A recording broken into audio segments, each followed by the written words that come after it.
Kasih karunia dan damai sejahtera Allah, itulah yang memelihara hati dan pikiranmu sekalian dalam Kristus Yesus Tuhan kita. Amin.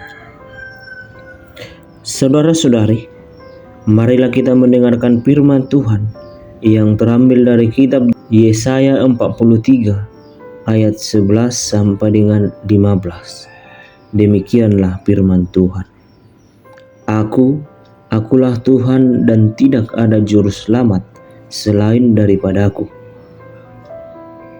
Akulah yang memberitahukan, menyelamatkan dan mengabarkan, dan bukannya Allah asing yang ada di antaramu. Kamulah saksi-saksiku, demikianlah firman Tuhan, dan akulah Allah. Juga seterusnya aku tetap Dia, dan tidak ada yang dapat melepaskan dari tanganku.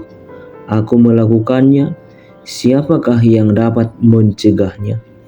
Beginilah firman Tuhan, penebusmu yang kudus, Allah Israel.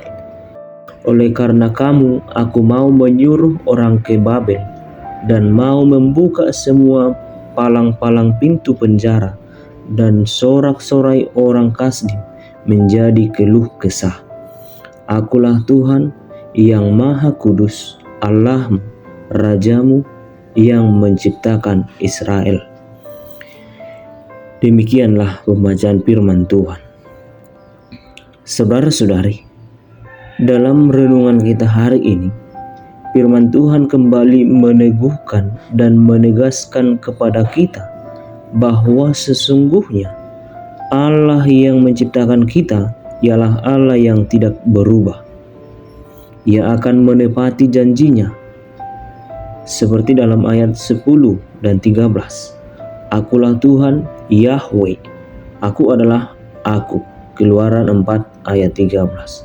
Perkataan Allah menekankan bahwa Dia sungguh benar-benar Allah yang menciptakan langit dan bumi dan yang tidak berubah-ubah. Kepastian akan janji Allah tersebut menegaskan ulang tentang janji Allah yang menyatakan kepada umatnya bahwa Allah akan membawa mereka keluar dari Babel. Penebusmu yang Maha Kudus, Allah Israel akan menyuruh orang ke Babel untuk membuka semua palang pintu penjara, seperti dalam ayat 14. Penebusan tersebut dilakukan dengan menjatuhkan Babel.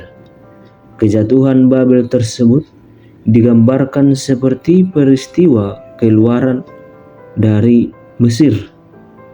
Penebusan itu juga disebut sebagai keluaran baru. Keduanya tidak persis sama. Melalui firman ini, para umat kembali diingatkan agar jangan mengingat-ingat hal-hal yang dahulu, karena ia akan membuat sesuatu yang baru. Yang lama bersifat lebih nasional, yang baru meluas untuk bangsa lain. Yang lama karena kesetiaannya kepada perjanjiannya dengan Abraham, sedangkan yang baru karena kesetiaannya walaupun umatnya tidak setia. Saudara-saudari, di tanah Babel, umat Israel diperhadapkan dengan kenyataan akan keberadaan berhala-berhala Babel. Bangsa ini mengklaim dapat meramalkan masa depan. Namun bagi Tuhan, mereka hanya bangsa yang buta dan tuli. Dan sebaliknya, Allah memanggil umat Israel sebagai saksinya, supaya mereka sendiri mengerti siapakah Tuhan. Dia adalah Allah yang mutlak. Dia adalah Sang Juru Selamat, dan tidak ada Allah lain yang dapat menyamai kuasanya. Dialah yang bertahta dan yang berdaulat dengan sepenuhnya. Dia adalah Allah yang Maha Kuasa, Sang Pemberi masa depan yang baru bagi setiap umatnya. Kita yang telah dipanggil untuk memberitakan kemakmurannya, bahkan seluruh ciptaannya, marilah turut untuk memuji kemuliaan Allah marilah kita memberitakannya.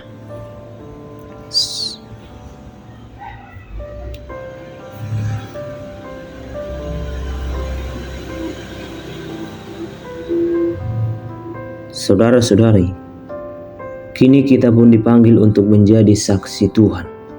Apakah kita bersedia? Konsekuensinya memang tidak mudah. Untuk menjadi saksi Tuhan bukanlah hal yang menjadi mudah kita lakukan, dan bukanlah harus menjadi pendeta, dan bukanlah berarti kehidupan kita seluruhnya harus mencerminkan seluruh kemuliaan Tuhan. Tetapi untuk menjadi saksi Allah, cukup menyatakan kebenaran dan kesalahan dalam hidup kita. Cukup menonjolkan kasih yang daripada Kristus. Ingatlah, Tuhan sudah mengampuni kita. Dia tidak mengingat-ingat dosa yang kita perbuat. Karena itu, seharusnya kita juga tidak terus menodai diri dengan berpaut pada dosa-dosa yang telah diampuni oleh Allah. Tetapi biarlah yang lama yang sudah berlalu dan yang baru hendaklah datang. Yesus telah menjadikan kita ciptaan yang baru, sebagaimana Rasul Paulus mengatakan dalam 2 Korintus 5 ayat 17. Oleh karena itu, marilah kita hidup dalam pembaharuan yang telah diadakan Allah bagi kita lewat Kristus. Hidup dalam terang kebenarannya dan jadilah saksi yang memberitakan kebenaran itu. Kiranya kasih setia Allah Bapa, Anak dan Roh Kudus memelihara dan menolong kita. Amin.